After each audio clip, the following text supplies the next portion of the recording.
جی وعلیکم السلام. جی آپ جی کر دیجئے، میوٹ کر دیں آپ.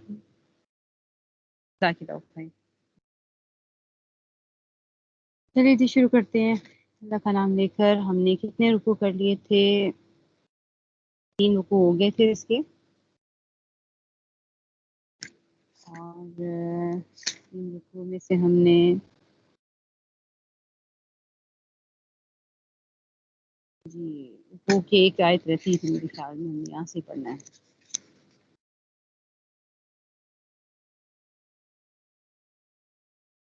آیت نمبر 24 سے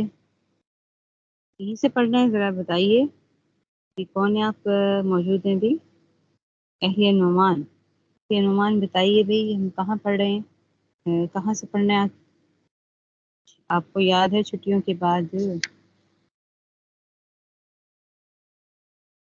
جی آیت نمبر بتا دیں.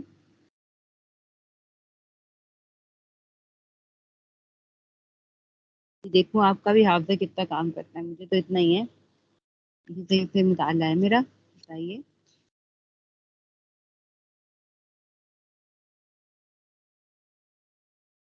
چلیے جی یہیں سے پڑھنا ہے، ہماری ایک آیت رہتی تھی. اعوذ باللہ من الشیطان الرجیم، بسم اللہ الرحمن الرحیم. آیت نمبر 24 ہے. قل ان، آپ کیمرہ آف کر دیجئے، آپ کا کیمرہ آن ہے. یہ کون ہے بھئی آپ کے کیمرہ آن ہوا ہے؟ بند کر دیں اس کو، کر دیں. دے دیجیے.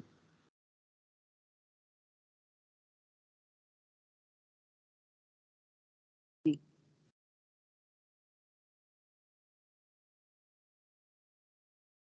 ہاں جی ہم شروع کرتے ہیں آیت نمبر 24 سے.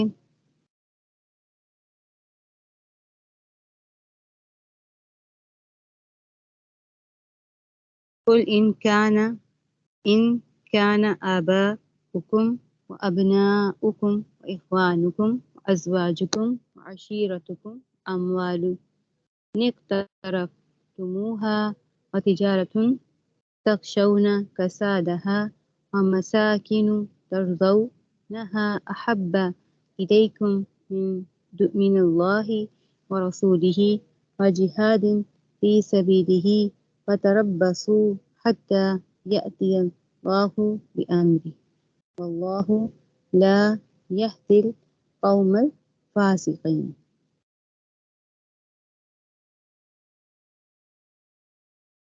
اے پیغمبر مسلمانوں سے کہہ دو کہ اگر تمہارے باپ، تمہاری بیٹی، تمہاری بھائی، تمہاری بیویاں اور تمہارا خاندان اور وہ مال و دولت جو تم نے کمایا ہے اور وہ کاروبار جس کے مندہ ہونے کا تمہیں اندیشہ ہے اور وہ رہائشی مکان جو تمہیں پسند ہیں، تمہیں اللہ اور اس کے رسول سے اور اس کے راستے میں جہاد کرنے سے زیادہ محبوب ہیں، تو انتظار کرو یہاں تک کہ اللہ اپنا فیصلہ صادر فرمائے، اور اللہ نافرمان لوگوں کو منزل تک نہیں پہنچاتا. اب یہاں پر فیصلے کے دن سے کیا مراد ہے؟ سزا کا فیصلہ ہے. تو اس آیت نے کیا واضح کر دیا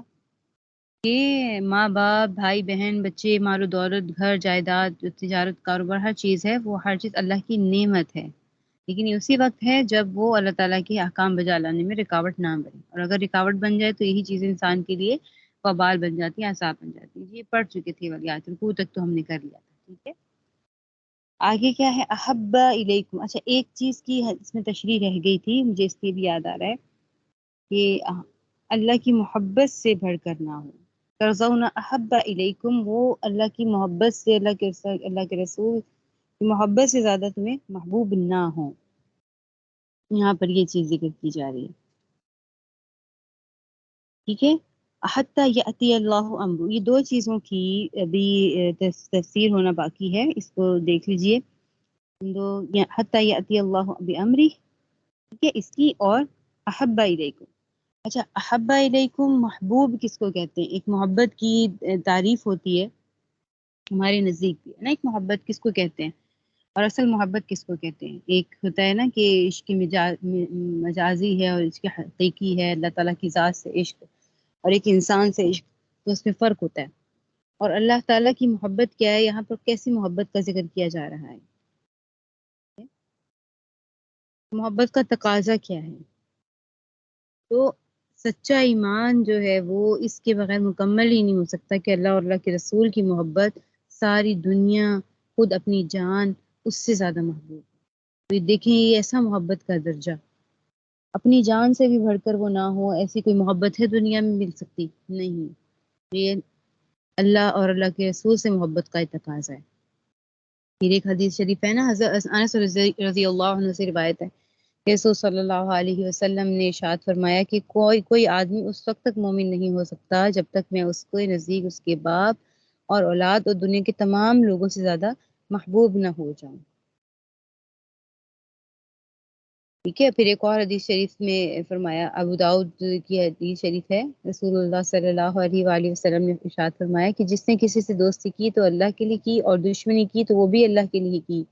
اور مال کو خرچ کیا تو وہ بھی اللہ کے لیے، اور کسی جگہ خرچ کرنے سے رکا تو وہ بھی اللہ کے لیے، اس نے اپنا ایمان مکمل کر لیا۔ تو پھر اس نے اپنا ایمان مکمل کرے۔ دیکھیں، ایمان کے مکمل کرنے کو کس چیز پر موقوف کیا گیا ہے کہ دوستی بھی اللہ کے لیے کریں، دشمنی بھی اللہ کے لیے رکھیں۔ تو آج ہم اپنے دلوں کو ٹٹولیں کہ ہمارا اصل جو ہمارا بغض ہے کسی سے رکھتے ہیں وہ اپنے لیے ہے یا اللہ کی خاطر ہے؟ اگر ہم کسی سے دوستی رکھتے ہیں وہ اپنے لیے ہے، اپنی دنیاوی فائدوں کے لیے ہے، یا پھر ہم اللہ کی خاص اللہ کو راضی رکھنے کے لیے دوستی کر رہے ہیں کہ شاید ہمیں اس بندے سے نقصان پہنچ رہا ہو، شاید وہ ہمیں نہیں پسند ہو وہ آدمی، لیکن ہم اللہ کی خاطر اس سے دوستی رکھتے ہیں اور اس کے ساتھ ہم برا نہیں کرتے۔ اور دشمنی بھی اللہ کی خاطر کیا کہ اللہ کے راستے سے جو روکنے والا رستہ ہوگا، جو شخص ہوگا، اس کے ساتھ دشمنی کس چیز کی ہے؟ اس سے دور رہنے کی ہے نا۔ آپ دور رہیں گے یا اس کو آپ اللہ کے راستے کا بتائیں گے تو وہ آپ کو دشمن بن جائے گا، بھی آپ مجھے نہ بتاؤ، آپ اپنے کام سے کام رکھو۔ ٹھیک ہے، تو ایک طریقہ تو یہ دشمنی مول لینے کا، اور دوسرا کیا ہے کہ خود ہٹ گئے، ایسے لوگوں سے دور رہ گئے، تو وہ بھی بات ہے کہ وہ آپ کو ناپسند کریں گے۔ تو اپنا بغض، اپنی دشمنی بھی اللہ کے لیے ہو۔ اور دوسرے معنی میں جو یہاں پر مراد اگر لیا جائے دشمنی کا، کہ اگر جہاد کا موقع آئے تو وہ دشمنی اپنے لیے نہ ہو کہ بھئی اس نے میرے باپ کو قتل کیا تھا اس جہاد میں، تو اب میں اس کو قتل کروں گا، اس نے میرے بیٹے کو قتل کیا تھا تو میں اس کو قتل کروں گا، یہ والا جہاد نہیں۔ اللہ کہہ رہے دشمنی اگر ہے تو یہ کہ بھئی اس نے، یہ کافر ہے، یہ اللہ تعالیٰ کا منکر ہے، ٹھیک ہے، اور کفر سب سے بڑا شرک ہے، کیا کہتے ہیں، شرک جو ہے وہ سب سے بڑا ظلم ہے دنیا کا، اور میں اس کے مقابلے پہ اس لیے آیا ہوں۔ تو دشمنی بھی اللہ کی خاطر رکھے اور دوستی بھی اللہ ہی کی خاطر رکھے، چاہے اپنا مفاد اس میں کچھ بھی نظر نہ آ رہا ہو، نقصان ہی نظر آ رہا ہو، لیکن اللہ کی خاطر کہ اللہ تعالیٰ صلح رحمی کرنے سے خوش ہوتا ہے، اور اللہ تعالیٰ اس کی زندگی میں برکت ڈالتے ہیں جو صلح رحمی کرتا ہے، اور اس کو حادثات سے بچاتے ہیں، اور اللہ کی رضا ہے اس میں، ٹھیک ہے، صلح رحمی جو ہے وہ اللہ تعالیٰ کی طرف کی رضا ہے۔ تو میں اسی لیے اللہ کی خاطر سے جو ہے وہ دوستی رکھتا ہوں۔ تو دیکھ لیجئے، ایمان مکمل اس وقت ہوتا ہے، اور ہم ایمان کے بہت بڑے علمبردار بنتے ہیں کہ بھی نماز پڑھ لی، قرآن پڑھ لیا، زکوٰۃ ادا کر دی، چھوٹی موٹی نیکیاں کر لی، لو جی بھائی ہمارا ایمان مکمل ہو گیا، تسبیح ہاتھ میں پکڑ لی۔ تو تسبیح پکڑنی چاہیے، ایسی بات نہیں ہے، اس سے اللہ تعالیٰ کی ذات یاد رہتی ہے اور ذکر و اذکار یاد رہتا ہے۔ مراد کیا ہے کہنے کا کہ ایمان کی تکمیل کہی جا رہی ہے کہ مکمل مومن بندہ کب بن رہا ہے، جب وہ ان سب چیزوں کے اللہ کی خاطر دشمنی کو رکھے اور اللہ کی خاطر ہی اس کو رکھے۔ پھر دیکھیے یہاں پر جو احب الیہ جو ذکر کیا گیا ہے کہ حب جس کو ذکر کیا گیا ہے کہ وہ کیا ہے، تو امام بیضاوی رحمہ اللہ نے کیا فرمایا کہ یہاں جو لوگ ذکر کیے گئے ہیں وہ بڑے بڑے جو ایسے لوگ ہیں کہ یعنی اس زمرے میں بہت کم لوگ ایسے آتے ہیں جو کہ اس آیت کی وعید سے بچ سکیں، ٹھیک ہے۔ دیکھیں اللہ تعالیٰ کے راستے میں جہاد کرنا اور اللہ کے راستے میں اپنے جو ہے وہ اپنے مال کو، اپنے ماں باپ کو، اپنی بیویوں کو اللہ کے راستے میں دے دینا، اور اس سے زیادہ اللہ کو اللہ اور اللہ کے رسول سے محبت کرنا، تو فرماتے ہیں کہ بہت کم لوگ ہیں جو اس آیت کی وحی سے مستثنیٰ ہیں، کیونکہ عام طور پر بڑے سے بڑے عابد و زاہد اور عالم و متقی بھی اہل و عیال اور متاع مال کی محبت سے مغلوب نظر آتے ہیں، مگر الا ماشاء اللہ کچھ لوگ ہیں جو اللہ کی خاطر سب کو قربان کر دیں اور دے دیں، جیسے کہ حضرت ابوبکر صدیق رضی اللہ عنہ، وہ تو صحابی ہیں، اور ان کے علاوہ بھی کئی ایسے ہو سکتے ہیں کہ وہ اللہ کے راستے میں اپنی سب چیزوں کو جب اللہ کا حکم آئے تو قربان کر دیں۔ پھر یہ بھی بات فرمائی امام بیضاوی رحمہ اللہ نے کہ محبت سے مراد اس جگہ اختیاری محبت ہے، غیر اختیاری اور طبعی محبت مراد نہیں ہے۔ مطلب کیا؟ ایک طبعی طور پہ محبت ہو رہی ہے، بھی طبعی ہمارا رجحان آ رہا ہے، اولاد سے طبعی محبت ہے، ٹھیک ہے، ماں باپ سے طبعی طور پہ محبت ہے، یہ محبت لائی نہیں جا رہی، اختیاری نہیں ہے کہ ہم اس کو اختیار نہیں کر رہے کہ ہم لا رہے ہیں اور اس میں ہم بہت زیادہ پوزیسو ہو رہے ہیں، بھائی یہ زبردستی کی محبت ہے، یہ غیر اختیاری ہے اور طبعی طور پر اللہ تعالیٰ نے دلوں میں ڈال دی ہے، اللہ تعالیٰ نے مودت ڈال دی ہے محبت۔ تو اب اللہ تعالیٰ بھی کسی انسان کو پھر اس کی طاقت سے اور اختیار سے زیادہ تکلیف نہیں دیتے، ٹھیک ہے، اس لیے اگر کسی شخص کا دل ان دنیاوی تعلقات کی طبعی محبت سے لبریز ہو اور مگر ان سے اتنا مغلوب نہ ہو کہ اللہ کے رسول کے حکم کی وہ نافرمانی کرے، خلاف ورزی کرے، تو پھر وہ بھی اس کی وعید میں شامل نہیں ہوگا، ٹھیک ہے، یعنی وہ تبھی تو محبت رکھتا ہے، لیکن ان کی محبت میں اتنا حد سے زیادہ نہ بڑھ جائے کہ وہ غیر اختیاری محبت اختیار کر لے اور پھر کیا ہو کہ وہ اللہ اور اللہ کے رسول کی نافرمانی شروع کر دے، تو ایسی محبت نہیں درکار، ٹھیک ہے۔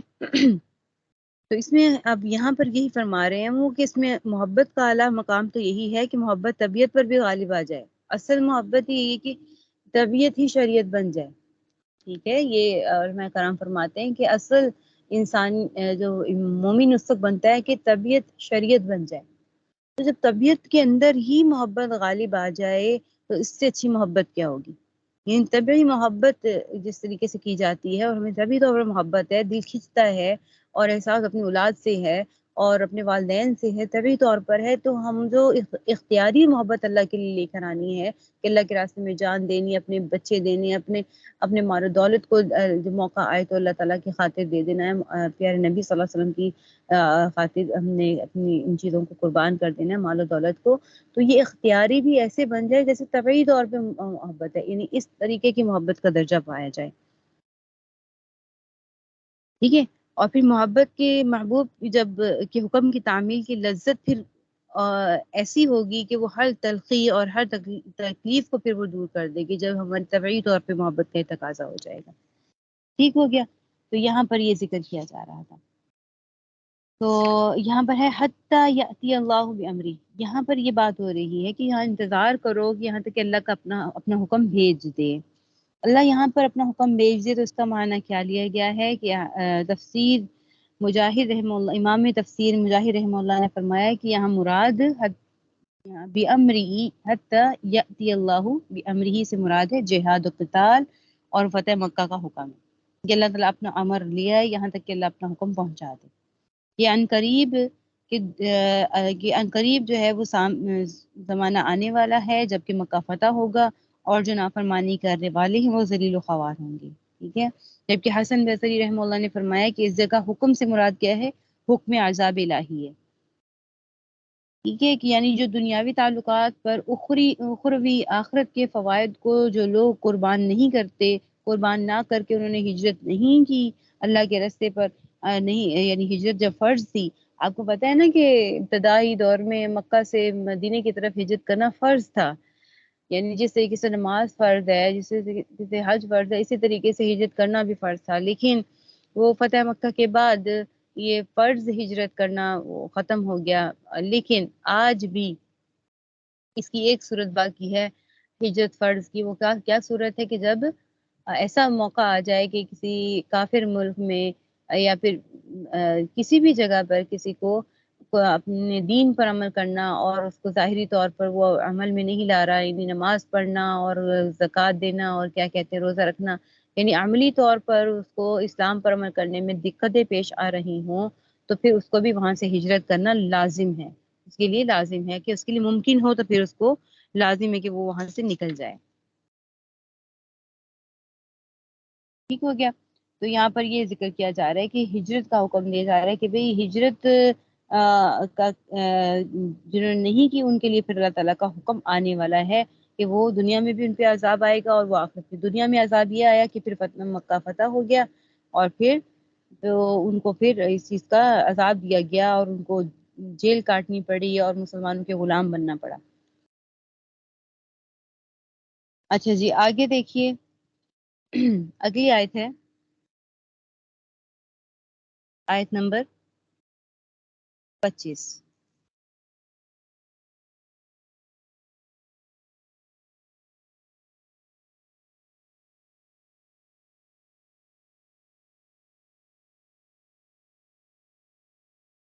جی میں ترجمہ پڑھوں گی، دیکھ لیجیے۔ حقیقت یہ ہے کہ اللہ تعالیٰ نے تمہاری بہت سے مقامات پر مدد کی ہے، اور خاص طور پر حنین کے دن جب تمہاری تعداد کی کثرت نے تمہیں مگن کر دیا تھا، مگر وہ کثرت تعداد تمہارے کچھ کام نہ آئی، اور زمین اپنی ساری وسعتوں کے باوجود تم پر تنگ ہو گئی، پھر تم نے پیٹھ دکھا کر میدان سے رخ موڑ لیا۔ اب یہ غزوہ حنین کے بارے میں ذکر کیا جا رہا ہے۔ غزوات کس کو کہتے ہیں؟ جس میں نبی کریم صلی اللہ علیہ وسلم نے خود شرکت فرمائی ہو، اس کو غزوہ کہتے ہیں۔ یہی آپ پڑھ چکے ہیں، کئی غزوات ہو چکے ہیں، غزوہ بدر، غزوہ احد، غزوہ خندق، ٹھیک ہے، اور پھر فتح مکہ، پھر یہ غزوہ حنین، اس طریقے سے غزوہ تبوک ہوا۔ تو یہ تمام غزوات جس میں نبی کریم صلی اللہ علیہ وسلم بنفس نفیس جو ہے شرکت فرمائی ہو، اس کو غزوہ کا نام دیا گیا ہے۔ اچھا، اب یہ دیکھ لیجیے مختصراً یہ غزوہ حنین کیا ہے۔ اس میں ذکر کیا جا رہا ہے کہ غزوہ حنین کے موقع پر جب تمہیں اپنی کثرت پر بہت فخر ہونے لگ گیا، تو غزوہ حنین کا تھوڑا سا پس منظر دیکھ لیتے ہیں، وہ جنگ کس طریقے سے ہوئی۔ آپ صلی اللہ علیہ وسلم نے جب فتح مکہ کر لیا، ٹھیک ہے، مکہ فتح ہو گیا، جو پھر یعنی مکہ فتح ہونے کے بعد یہ والی جنگ غزوہ حنین ہوئی ہے، حنین کے مقام پر۔ یعنی جب آپ صلی اللہ علیہ وسلم نے مکہ فتح کر لیا، تو پھر آپ کو اطلاع ملی کہ عرب کا ایک مشہور قبیلہ بنو حوازن اپنے سردار مالک بن عوف کی سرپرستی میں آپ پر حملہ کرنے کے لیے ایک بڑا لشکر جو ہے وہ جمع کر رہا ہے۔ قبیلہ حوازن بہت بڑے تیر انداز تھے یہ، اور انہوں نے بہت تیروں سے حملہ کیا تھا، جس کی وجہ سے مسلمان ڈگمگا گئے تھے، اور پھر یہ ایک دفعہ ایسے لگا کہ بھئی وہ جیتنے لگے ہیں، اور لیکن ان کو پھر شکست ہوتی ہوئے ان کو دکھائی دی۔ اسی کا ذکر اللہ تعالیٰ فرما رہے ہیں۔ قبیلہ حوازن بہت بڑا قبیلہ تھا، اس کی کئی شاخیں تھیں، اور طائف کا ایک قبیلہ ثقیف بھی اسی کا ایک حصہ تھا۔ آپ صلی اللہ علیہ وسلم نے اپنے ایک جاسوس کو بھیج کر خبر کی تصدیق فرمائی کہ واقعی یہ قبیلہ حوازن جو ہے وہ حملہ کرنا چاہ رہے۔ قبیلہ حوازن کیوں حملہ کرنا چاہ رہا تھا؟ ٹھیک ہے، جب اس نے یہ دیکھا کہ بھئی ہر جگہ سے وہ اب مسلمان ہو رہے ہیں، مکہ فتح ہو گیا، تو انہوں نے ہتھیار نہیں ڈالے۔ انہوں نے کہا کہ نہیں، ہم مقابلہ کریں گے، ہم ہتھیار نہیں ڈالیں گے، اور اس وجہ سے پھر آپس میں یہ جنگ چھڑ گئی کہ انہوں نے کہا کہ نہیں، ہم تو بہت مضبوط لوگ ہیں، اور ہم جو ہے وہ تیر انداز ہے بڑے، ہم تو مقابلہ کریں گے، ہمارے پاس اسلحہ بھی بہت ہے، ہم تو مقابلہ کریں گے، ٹھیک ہے۔ اس وجہ سے پھر انہوں نے یہ جو ہے جنگ شروع کی۔ پھر آپ صلی اللہ علیہ وسلم نے کیا کیا؟ تو جب یہ خبر انہوں نے جاسوس بھیجا آپ صلی اللہ علیہ وسلم نے کہ واقعی یہ قبیلہ تیاری کر رہا ہے جنگ کی، تو اس کی تصدیق فرمائی، اور معلوم ہوا کہ یہ خبر صحیح ہے۔ اور وہ لوگ جو قبیلہ حوازن والے سے بڑے جوش و خروش سے تیاری کر رہے تھے کہ بھئی ہم نے لڑنا ہے مسلمانوں کے ساتھ۔ قبیلہ حوازن کے لوگوں کی تعداد ابن حجر رحمہ اللہ کے مطابق ہے 24,000 سے 28,000 تھی، ٹھیک ہے؟ اور دوسری طرف صحابہ کرام کی تعداد 14,000۔ آپ صلی اللہ علیہ وسلم 14,000 صحابہ کرام پر مشتمل اپنے لشکر کو لے کر روانہ ہوئے، اور یہ جنگ جس مقام پر ہوئی، حنین کے مقام پر یہ جنگ لڑی گئی۔ اور یہ کہاں واقع ہے؟ مکہ مکرمہ اور طائف کے درمیان 10 میل کے فاصلے پر یہ وادی موجود ہے، غزوہ حنین، ٹھیک ہے۔ اچھا، اب مسلمانوں کی تعداد اس غزوہ کے موقع پر 14,000 تھی، جبکہ اس سے پہلے کسی بھی جنگ میں مسلمانوں کی تعداد اتنی زیادہ تعداد نہیں تھی، ٹھیک ہے، اور باقاعدہ اتنی بڑی تعداد موجود نہیں تھی مسلمانوں کے پاس۔ اس وجہ سے اپنی کم تعداد کی وجہ سے کے باوجود مسلمان جو ہے وہ ہمیشہ فتح پاتے آ رہے تھے۔ تعداد اللہ نہیں دیکھے، اللہ تعالیٰ تو ہمتیں اور حوصلے اور نیتیں دیکھتے ہیں نا، اور خلوص دیکھتے ہیں۔ تو اب وہ کیا بتایا جا رہا ہے کہ یہ مسلمان اب کم تعداد میں تھے پہلے، لیکن اب 14,000 تھے، تو اپنی تعداد پہ فخر ہونے لگ گیا۔ اسی کا ذکر اللہ تعالیٰ نے کیا۔ اس پہ بعض مسلمانوں کے منہ سے نکل گیا کہ آج تو ہماری تعداد اتنی زیادہ ہے کہ ہم کسی سے مغلوب ہو ہی نہیں سکتے، ٹھیک ہے، حالانکہ اللہ تعالیٰ نے پہلے ان کو تعداد کی وجہ سے نہیں دی تھی ان کو فتح، تو اللہ تعالیٰ کو یہ بات پسند نہیں آئی کہ مسلمان اللہ تعالیٰ کی بجائے اپنی تعداد پر اتنا بھروسہ کریں۔ اللہ تعالیٰ کا کرنا ایسا ہوا کہ جس وقت مسلمان ایک تنگ گھاٹی سے گزر رہے تھے، بہت سے مسلمانوں کے پاؤں اکھڑ گئے۔ کس وجہ سے؟ کیونکہ حوازن کے، میں نے آپ کو بتایا تھا نا کہ قبیلہ حوازن کے لوگ جو ہے وہ تیر انداز ہیں بہت، تو تیر اندازوں نے اچانک ان پر اتنا زور کا حملہ کر دیا کہ ہر طرف سے تیر آ رہے ہیں، جس سے پھر مسلمانوں کے پاؤں اکھڑ گئے اور میدان جنگ سے پیچھے ہٹ گئے، یعنی بھاگ گئے۔ لیکن اس موقع پر پیارے نبی صلی اللہ علیہ وسلم کے جو جان باز صحابہ تھے، جنہوں نے جان مارنے والے صحابہ تھے، وہ ثابت قدم رہے، اور آپ صلی اللہ علیہ وسلم نے حضرت عباس رضی اللہ عنہ کو حکم دیا کہ پیچھے ہٹنے والوں کو آواز دے کر بلائیں۔ کیوں حضرت اپنے عباس رضی اللہ عنہ کو؟ کیونکہ حضرت عباس رضی اللہ عنہ کی آواز بہت تیز تھی، یعنی بجلی کی طرح ان کی آواز پہنچ جاتی تھی، اور اتنی تیز آواز اونچی ہوتی تھی کہ وہ ایک جگہ آواز دیتے تھے، اور ان کے بارے میں شاید ہے کہ ایک اور ذکر کیا جاتا ہے کہ حضرت عباس رضی اللہ عنہ اونچا بولتے تھے، چیخ کر بولتے تھے، تو کوئی عورتوں کے حمل گر جاتے تھے، یعنی اس طریقے سے یہ بات مشہور ہے، یہ اس طریقے سے کوئی قول ہے۔ تو انہوں نے تیز آواز ایک دی، اور وہ ایک خبر جو تھی وہ بجلی کی طرح جو ہم مسلمانوں کے لشکر میں پھینک لی، اور جو میدان چھوڑ کر بھاگ رہے تھے وہ نئے پھر جوش و جذبے کے ساتھ واپس آئے، ٹھیک ہے، اور اس میں پھر دوبارہ پھر اللہ تعالیٰ نے اس جنگ کا جو پانسا پلٹ دیا، اور مسلمانوں کے حق میں یہ فیصلہ ہو گیا۔ حوازن کے جو 70 بڑے بڑے سردار مارے گئے تھے، ٹھیک ہے، لیکن مالک بن عوف جو ہے وہ اپنے گھر والوں کے ساتھ، اچھا اس جنگ میں جو سردار مالک بن عوف تھا، اس نے یہ کہا تھا کہ تاکہ کوئی بھی جنگ میں سے بھاگ نہ سکے، اس سے کہا کہ اپنے تمام اہل و عیال، مال و دولت، تمام چیزیں لے کر اس جنگ میں شامل ہونا ہے، تاکہ کوئی بھاگنے کے بھی سوچے بھی نہ، کیونکہ اس کے اہل و عیال، اس کا مال و دولت سارا ادھر ہی موجود ہے، تو پیچھے پلٹنے لگے گا تو 100,000 دفعہ سوچے گا کہ میرے بیوی بچے ادھر ہی ہیں، اس وجہ سے پھر وہ سب کو لے کے آئے۔ تو لیکن اب وہ خود بھی، مالک بن عوف بھی اپنے گھر والوں کے ساتھ اور مال و دولت کو چھوڑ کر جب وہ بھاگا، فرار ہوا، پھر فرار ہو کر وہ طائف قلعے میں جا کر پناہ لی۔ اس اس جنگ پہ، یعنی غزوہ حنین میں 6,000 افراد کو جنگی قیدی بنایا گیا، اور بڑی تعداد میں مویشی، اور 4,000 کہتے ہیں اوقیہ چاندی مال غنیمت کے طور پر مسلمانوں کو ملی، ٹھیک ہے۔ تو یہاں پہ پھر بعد میں کہا جاتا ہے کہ یہ بعد میں جو کہا گیا کہ بعد میں جو مالک بن عوف ہے یہ اسلام لیا، یعنی مسلمان ہو گئے تھے، یہ جو سردار تھے یا کمانڈر تھے بہت بڑے اس غزوہ حنین کے، وہ بعد میں مسلمان ہو گئے تھے۔ اچھا جی اور اس میں ایک بڑا پیارا دلچسپ واقعہ ذکر کیا جاتا ہے کہ اس میں ایک یہ جو کفار مکہ کے لوگ تھے وہ بھی شامل ہو گئے تھے، اس لیے شامل نہیں ہوئے تھے جنگ میں، نبی کریم صلی اللہ علیہ وسلم کے ساتھ مل گئے تھے، لیکن اس لیے وہ شریک ہوئے تھے کہ کہیں مسلمانوں کو اگر شکست ہو تو ہم بھی بدلہ لیں اپنے رشتہ داروں کا، اور ہم بھی بڑھ چڑھ کر مسلمانوں کو ماریں، اور ویسے تو ہم ہیں ہی مسلمانوں کے ساتھ، لیکن چلو تماشا دیکھنے چلے جاتے ہیں، جیسے تماشائی ہوتے ہیں نا، تماشائی کے طور پر یہ اہل مکہ والے چلے گئے، اور ان میں شعبہ بن عثمان بھی تھے، جو جس کا جو ہے والد، جس کے والد کو، اس کے باپ کو حضرت حمزہ رضی اللہ عنہ نے غزوہ بدر میں شہید جو ہے وہ مار دیا تھا، قتل کیا تھا حضرت حمزہ نے، اور ان کے چچا حضرت یعنی حضرت علی رضی اللہ عنہ اور حضرت حمزہ رضی اللہ عنہ نے اس کو قتل کیا تھا۔ وہ شعبہ بن عثمان وہ انتہائی غصے میں تھا کہ میں موقع پاؤں گا تو نعوذ باللہ من ذالک، کہیں بھی موقع پایا تو نبی کریم صلی اللہ علیہ وسلم کو میں شہید کر دوں گا، اور اس طریقے سے وہ جنگ میں جہاں بھی آپ صلی اللہ علیہ وسلم موجود ہوتے تھے ان کے پیچھے پیچھے ہوتا اور موقع ڈھونڈتا کہ میں آپ صلی اللہ علیہ وسلم پر حملہ کروں، تو جب بھی وہ دیکھتا تو آپ صلی اللہ علیہ وسلم کی دائیں طرف کبھی حضرت عباس رضی اللہ عنہ ہوتے، تو کبھی بائیں طرف ابن حارث ہوتے، کوئی نہ کوئی آپ صلی اللہ علیہ وسلم کی حفاظت کے لیے موجود ہوتا۔ تو لیکن کیا کہتے ہیں شعبہ بن عثمان کہ بھئی اچانک آپ صلی اللہ علیہ وسلم کی مجھ پر نظر پڑی، اور آپ نے مجھے آواز دی کہ شعبہ یہاں آؤ، اپنے قریب بلا کر اپنا دست مبارک کہا کہ میرے سینے پر رکھا، اور دعا کی یا اللہ پاک اس سے شیطان کو دور کر دے۔ تو شعبہ بن عثمان فرماتے ہیں کہ بھئی جب میں نظر اٹھاتا ہوں تو پیارے نبی صلی اللہ علیہ وسلم میرے دل میں اپنی آنکھ، کان اور جان سے بھی زیادہ محبوب ہو جاتے ہیں، سبحان اللہ۔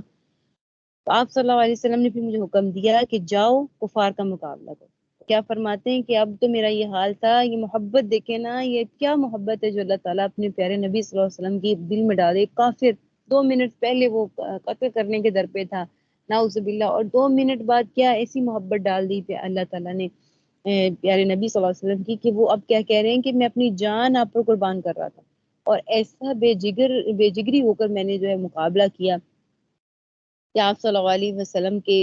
کو بچانے کے لیے، ان کی حفاظت کے لیے بھی میں کھڑا ہو گیا کہ جو بھی آئے گا وہ میرے سینے پہ وار کرے۔ پھر فرماتے ہیں کہ جب آپ صلی اللہ علیہ وسلم جہاں سے واپس آئے تو میں آپ صلی اللہ علیہ وسلم کی خدمت میں حاضر ہوا۔ آپ صلی اللہ علیہ وسلم نے میرے دل کے تمام خیالات کی نشاندہی فرما دی کہ تم یہ سوچ رہے تھے، تم مکہ سے اس نیت سے چلے تھے، تم یہ بدلہ لینا چاہتے تھے اور میرے ارد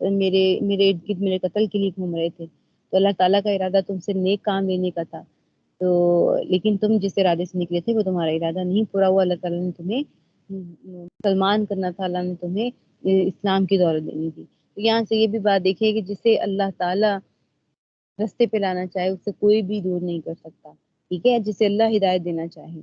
من یرید اللہ بہ خیر یفقہہ فی الدین، من یرید اللہ، بس یہ یاد رکھیے، جس کو اللہ چاہتا ہے اس کو دین میں تفقہ دے دیتا ہے۔ یہ تو عام ہے نا کہ تفقہ کہتے ہیں کہ خوب سمجھ بوجھ، جو آپ ماشاءاللہ حاصل کر رہی ہیں، جو ہم نے الحمدللہ کیا، اللہ تعالیٰ ہمیں توفیق دے کہ اس پر عمل کی توفیق دے، بار بار یہ کہتے ہیں عمل کی اللہ تعالیٰ توفیق دے۔ یہ بہت بڑی نعمت ہے، دنیا کی تمام نعمتوں سے بڑھ کر نعمت ہے کہ اللہ اپنے دین کی سمجھ عطا کر دے۔ ایک تو دین بس پڑھا نا، پڑھ کر کتابوں میں چھوڑ دے، تفقہ جو آپ حاصل کر رہے ہیں اس کو اللہ تعالیٰ عطا کرتے ہیں، جس کو چاہے عطا کریں، ٹھیک ہے۔ تو یہ غزوہ حنین کا واقعہ تھا، یہیں تک کہ آج ہم اپنی رکھتے ہیں سبق کو۔ غزوہ حنین کا جو واقعہ ذکر ہو گیا، کافی لمبا واقعہ تھا، تو اب تھوڑی سی آیات بس پڑھ لیتے ہیں، ٹھیک ہے، ترجمہ کر لیتے ہیں بس اس کا۔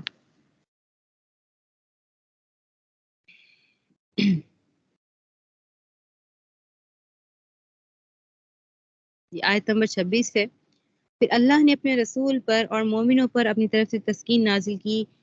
اور ایسے لشکر اتارے جو تمہیں نظر نہیں آئے، اور جن لوگوں نے کفر اپنا رکھا تھا اللہ نے ان کو سزا دی، اور ایسے کافروں کا یہی بدلہ ہے۔ ان اللہ تعالیٰ نے پھر غزوہ حنین میں بھی فرشتوں کو بھیجا مدد کے لیے، مسلمانوں کی مدد کے لیے، ٹھیک ہے۔ تو اللہ تعالیٰ نے جب حضرت عباس رضی اللہ عنہ نے ان کی آواز دی تو پھر اس وقت اونچی آواز دی کہ واپس لوٹو، تو اس وقت اللہ تعالیٰ نے مسلمانوں کے دلوں کی طرف ایسی سکینہ نازل کر دی کہ ان پر دشمن کا جو وقتی طور پر رعب تھا، دبدبا تھا، وہ دور ہو گیا۔ پھر اللہ جس کو چاہے اس کے بعد توبہ پھر اللہ جس کو چاہے اس کے بعد توبہ نصیب کر دے، اور اللہ بہت بخشنے والا بڑا مہربان ہے۔ اچھا، اس میں پھر کس طرف اشارہ ہے کہ قبیلہ حوازن کے جو لوگ تھے ان میں سے کئی لوگ بڑے جوش و خروش سے آئے تھے اور بدلہ لینے آئے تھے اور بہت غصے کے ساتھ آئے تھے کہ ہم مسلمانوں کو قتل کریں گے۔ ان میں سے بہت سے لوگوں کو اللہ تعالیٰ نے ایمان اور توبہ کی توفیق دی۔ ایسے ہی پھر ہوا کہ کافی لوگ، یعنی قبیلہ حوازن اور ثقیف کے کافی لوگ بڑی تعداد میں جو ہے وہ مسلمان ہوئے، اور پھر میں نے آپ کو بتایا کہ مالک بن عوف کو بھی، جو بڑا سردار تھا، وہ بھی مسلمان ہوا اور اسلام کے بڑے بڑے علامتداروں میں وہ شامل ہوا۔ اچھا جی، آگے کیا فرماتے ہیں اللہ تعالیٰ؟ اے ایمان والو، مشرک لوگ تو سراپا ناپاکی ہیں، لہٰذا وہ اس سال کے بعد مسجد حرام کے قریب بھی نہ آنے پائیں۔ اور مسلمانوں، اگر تم کو مفلسی کا اندیشہ ہو تو اگر اللہ چاہے گا تو تمہیں اپنے فضل سے مشرکین سے بے نیاز کر دے گا، بے شک اللہ کا علم بھی کامل ہے اور حکمت بھی کامل ہے۔ چلے یہاں سے انشاءاللہ اس کی تشریح کہ اللہ اس سال کے بعد یہاں پر یہ جمع نہ ہوں۔ اب ان کے اوپر ایک بین لگ گیا کافروں پر کہ وہ اب مکہ کی حدود میں، مکہ مدینہ کی حدود میں نہیں داخل ہوں گے، ٹھیک ہے، مسجد الحرام میں داخل نہیں ہوں گے، ٹھیک ہے۔ یہاں سے انشاءاللہ تعالی ہم اب کل پڑھیں گے آیت نمبر 28 سے۔ ٹھیک ہے، کوئی سوال ہے تو پوچھ لیجیے۔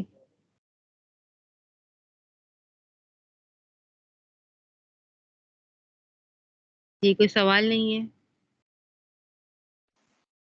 جی نہیں، ابھی اس وقت نہیں ہے۔ جی، جزاک اللہ خیر، السلام علیکم ورحمۃ اللہ۔ وعلیکم السلام۔